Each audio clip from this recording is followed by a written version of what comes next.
What we are talking about today is deeply personal to me. And I realized very early in my life that we could all sit down and pretend and keep using all these buzzwords and talk about healing, trauma, abuse. We could just get really comfortable watching content on all these topics and trying to see how to get better. But the truth is, the real work is when you are able to truthfully sit down in the privacy of your thoughts and in the privacy of your own presence and have those hard talk with yourself about how what you are doing is actually what's or part of what is standing in the way of you becoming better and being a better person. There are so many ways that my oversensitivity has blessed me, but there are also so many ways that my oversensitivity has lied to me. And those lies has cost me relationships, those lies has cost me, you know, progressiveness. I've lost opportunities because of my oversensitivity. And I am glad and blessed to have people in my life that I can sit down with and talk about those things truthfully with, and they'll tell me the truth and they'll give me honest, loving feedback, kind feedback. And because of this self reflection and introspection and sincerely asking the right questions of this family and friends that truly love me, I one day woke up and I was like, you know what? My oversensitivity has been lying to me. It has made me create stories in my head about people and situations that were not necessarily true. And how, without even meaning to, I start to act on those stories that I tell myself in my head, and I think they're reality, and it makes it look like it's reality, but it's not. So if this sounds like you, if you are a highly sensitive person, if you've been called oversensitive, then this video might just be for you. So get something to hydrate yourself, get your journals and your pens because we're going to have reflections, and let's just ease right into it.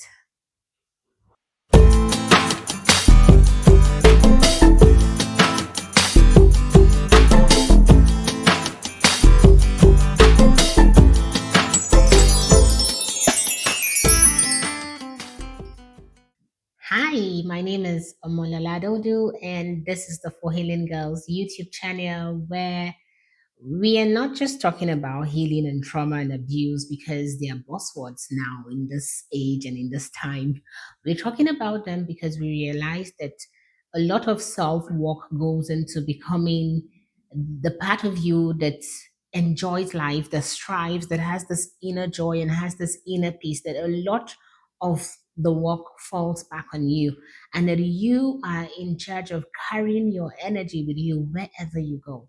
And so I started this channel because I wanted to talk about how I have realized that I am the most important person when it comes to the journey of healing, and that I have a lot of work to do. I can see a therapist, I can read books, I can pray, I can speak with God, but ultimately I have to make decisions that will help my life so I can thrive and have this beautiful, wonderful, inner, rich life that I often had imagined and I still want and I'm working towards getting.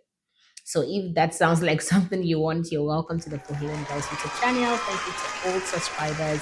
Thank you to all of you who constantly watch my videos. Sometimes I feel like I'm just rambling, but then I hear a voice tell me that what I'm talking about is important, and somebody somewhere is going to gain some insights for their lives from it. So let's go and let's talk about why we're here today. If you are someone who picks up on energy, you pick up on body language, you pick up on tone, you're probably very emotionally sensitive, and that's a gift. Being highly sensitive is a gift. I knew I was highly sensitive even before I saw a therapist. When I'll come back from visiting friends and family or just being all about in the world, I'll come back home and I'll complain to my dad, oh, I noticed this, I noticed that. And my dad was like, you're actually a very sensitive little girl, aren't you? And he said it in a tone that bothered me. He said it like it bothered him. He said it like, oh, it's a bad thing. And no one ever sat me down and said, you're overly sensitive, but this is how to go about it. And it's not their fault. My parents didn't know any better. and they did the best they could, and I truly do believe that. But as I grew up, I discovered that oversensitivity is actually a gift. It's not a bad thing as is made out to be in some circles. It is actually a gift. But we're not here to talk about the giftings of it today. I want to talk about how if the gift of oversensitivity is not used well, if it's unhealed, it can become a filter that distorts your reality and makes you see things that are there when oftentimes, or sometimes they might not even be there. And I realized that I wasn't just perceiving people, I was projecting my fear. And I'll say things like, "Oh, I don't know. I went out today and I went out with my friends, and I don't know. I think this lady just doesn't like me. I think this guy felt off. Oh, I didn't. I really felt like, oh, these people were really being fake. They were not really friendly. Even when I had no proof, I'll make all these assumptions and just keep perceiving things that weren't true or weren't simply not there. And because I believed what I was telling myself, I believed these things I was telling myself, I would treat people differently and keep my distance from them, or I'll shut down because I already felt like, oh, I think these people are this, I think this person is this, I think the situation is this. So even before giving these people a chance, before giving the situation a chance, I have shut down. And that became a self fulfilling prophecy. When you tell yourself that, oh, I think people don't like me, when you tell yourself that, oh, I think I'm too much, then you're not giving life and you're not giving people enough chance to show you who they really are. You're not giving circumstances chances to show you how much of a gift life can bring to your doorstep. If that sounds like you, you're not alone. I'm talking about what I have gone through here, my experience. And I had to ask myself, where does it come from? Where does this oversensitivity, this unhealed oversensitivity, where is it coming from? And I realized that I'm quick to assume the worst of people and situations. It's hard for me to say this. It's hard for me to come on here and make this video, but I discovered that I am quick to assume the worst. I'm an optimistic person when it comes to how I think my life is going to turn out. But when it comes to putting myself out there, I get to an environment and I'm sizing up the environment and I'm picking up vibes here and there, and I'm like, okay, I think this is going to happen, so I need to protect myself. So that's not the same as being pessimistic. Is that you began to think the worst of people as a covering as a covering to protect yourself from what you perceive as harm that might be coming your way. And that's because you've been hurt, you've been ignored in the past, you've been betrayed, you've been disappointed, and your body is simply trying to protect you. That's what this is about. Your body is just simply trying to protect you, and your emotional sensitivity is like an armor that your mind, your brain, your heart, and your body are putting on. Like, oh, let's get ourselves ready for war because let's brace ourselves for impact. And that armor can isolate you because I know it isolated me. That being up in arms constantly is distressing, is tiring, and it can just isolate you. And if you've been a regular on this channel, you know I talk about how your aim is not isolation, your aim is solitude. And entering solitude is intentional. It's something you would decide for yourself to get a particular result from that solitude. But isolation is you just simply shutting yourself and shutting the world out when truly they might have been of help to you.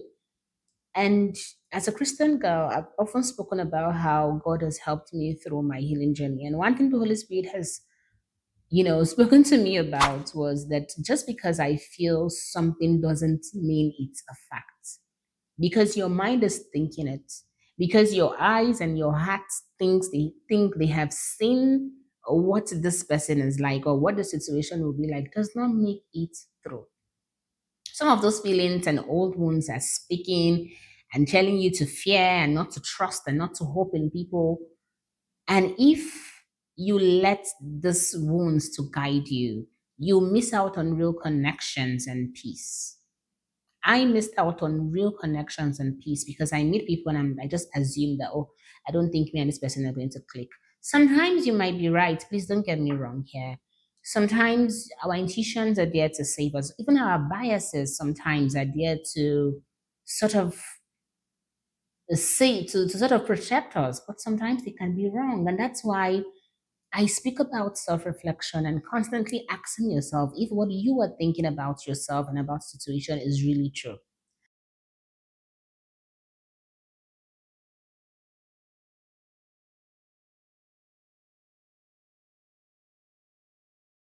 That's what I am learning to do as someone who is highly sensitive, and sometimes my sensitivity does lie to me. Here is what I'm doing. Number one, I pause.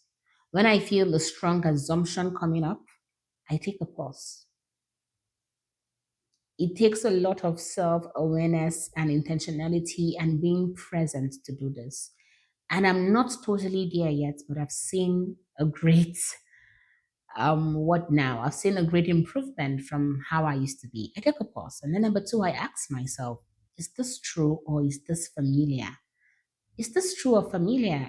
This might be coming from whatever happened in your childhood and it's getting into your present and it's about to cause havoc in this relationship that might bless you or this situation that might bless you. So ask yourself, is this true?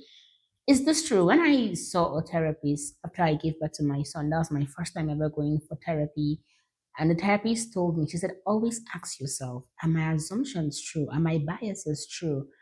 Are the things I'm thinking, are they true of this situation? And then challenge the thoughts. What if the opposite is possible? What if you're thinking, oh, this person is standoffish? What if the person is not standoffish? What if they are also feeling a bit insecure in a room full of people and they're just guarding themselves as well? What if what if it's not true? And what if what you're thinking is simply not what the situation is at that point? And then I pray. I don't joke with prayer, you all. And I keep telling you that my prayer is not the prayer I was taught as a child. I still pray the method of prayer that my parents taught me and Sunday school taught me as a child. But most of my prayer to God is almost constant. Like every day, every minute, it almost feels like I'm praying. I'm like, God, you know what? Help me. I'm not sure what to do in this situation, but can you help me? As I said, most times you're talking to God about other things, but are you talking to God about your emotions? So I ask God, I say, Lord, please help me not to judge based on my fear. Let me see through the eye of healing. And then I stay open. I stay open.